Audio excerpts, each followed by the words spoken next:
খড়িবাড়ি ডুমুরিয়া নদী খুঁড়ে দেদারে লুট হচ্ছে বালি। লক্ষ লক্ষ টাকা রাজস্ব ফাঁকি দিয়ে চলছে বালি মাফিয়াদের সিন্ডিকেট। কার্যত অন্ধের ভূমিকায় প্রশাসন। দিনের পর দিন এমন ঘটনা ঘটতেই উঠল প্রশ্ন। 4 बजे से करीब शुरू होता है, रात भर चलता है।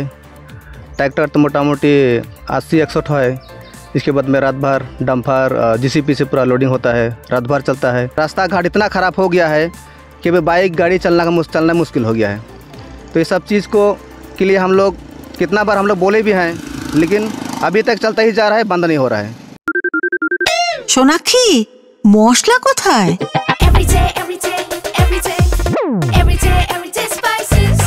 एवरीडे मसला देशेर स्वाद।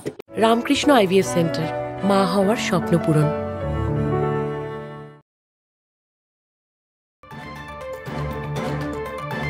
খড়িবাড়ি ব্লকের বুড়াগঞ্জ গ্রাম পঞ্চায়েতের মধ্যে দিয়ে বয়ে গিয়েছে ডুমুরিয়া নদী। ডুমুরিয়া নদীর কোনো ঘাটেরই সরকারি লিজ নেই, অথচ এই নদীর চুচুর মুচুক, গুয়াবাড়ি, তেলেঙ্গানা জোট, গাইনজোতের ঘাট থেকে রাজস্ব ফাঁকি দিয়ে বালি, পাথর, মাটি দিনের পর দিন লুট করছে মাফিয়ারা। বিকেল 4টে থেকে রাতভর বালি মাফিয়াদের সিন্ডিকেট কার্যত দাপিয়ে বেড়াচ্ছে নদীতে। অবৈধভাবে বালি, পাথর, মাটি তুলে বড় বড় ডাম্পারে করে পাচার হচ্ছে প্রতিবেশী রাজ্য বিহারে। আর এ নিয়েই ফুঁসে উঠেছেন এলাকাবাসীরা। খড়িবাড়ি থানজোড়া চা বাগানের বাসিন্দাদের অভিযোগ, শতাধিক ট্রাক্টর, জেসিবি, ডাম্পার দিয়ে রাতভর বালি লুট চলে। এরপর এলাকার রাস্তাঘাটের অবস্থা খুবই খারাপ হয়ে যায়। দেখা গিয়েছে পানীয় জলের সংকট। নিত্যদিনের এই অরাজকতা নিয়ে বহুবার প্রশাসনের কাছে দরবার করেও কোনো লাভ হয়নি। প্রশাসন সবটা জেনেও কার্যত নীরব। এদিকে খড়িবাড়ির বিএলআরও ছুটিতে রয়েছেন। দায়িত্বপ্রাপ্ত রেভিনিউ অফিসার কুনাল শেওয়ারের যুক্তি, অবৈধভাবে বালি উত্তোলন হচ্ছে অফিস টাইমের পরে।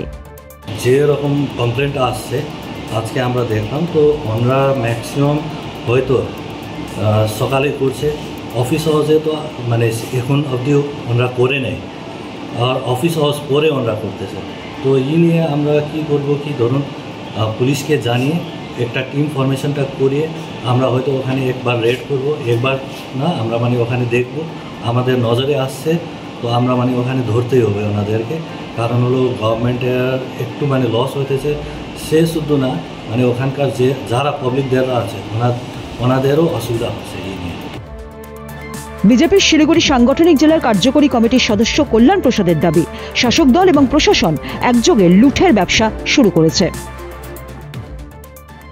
ডুমুরিয়া ঘাটে তো একদিন না, প্রায় অনেক দিন ধরে, বছর বছর ধরে এইখানে প্রায় 100 ট্রাক ডেলি রাত্রে যায়, ডাম্পার যায়। এইখানে রাত্র অন্ধকারে আপনার জেসিবি নামানো হচ্ছে। শাসক দলের যদি এইখানে না থাকে, হাত না থাকে, তো প্রশাসন আছে, এইখানে থানা আছে, বিআরও অফিস আছে, কিছু করতে পারতেছে না এরা। সব তো শাসক দলের হাতেই আছে, ওদের হাত ধরেই এরা কাজ করতেছে। তৃণমূলের খড়িবাড়ি ব্লক সভাপতি কিশোরী মোহন সিংহ বলেন, শাসক দল বলে এখানে কিছুই নেই, তৃণমূলের কেউ জড়িত নয় এই ঘটনার সঙ্গে। যেটা কোনো শাসক দল বলে এখানে কোনো কিছু নেই, সব তো আঙুল শাসক দলের কাছে আছে। দেখলেন বিগত দিনে খড়িবাড়ির ঘটনা, এইভাবে মানুষকে তৃণমূলকে কালিমা লিপ্তর জন্য এটা কথা বলে, কিন্তু আমরা এটা দৃঢ় ধিক্কার জানাই এবং এইসব কাজে তৃণমূল কোনো নেতা নেত্রী জড়িত না।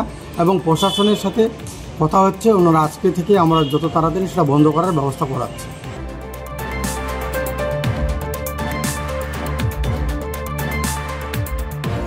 খড়িবাড়ি থেকে কার্তিক দাসের রিপোর্ট, উত্তরবঙ্গ সংবাদ।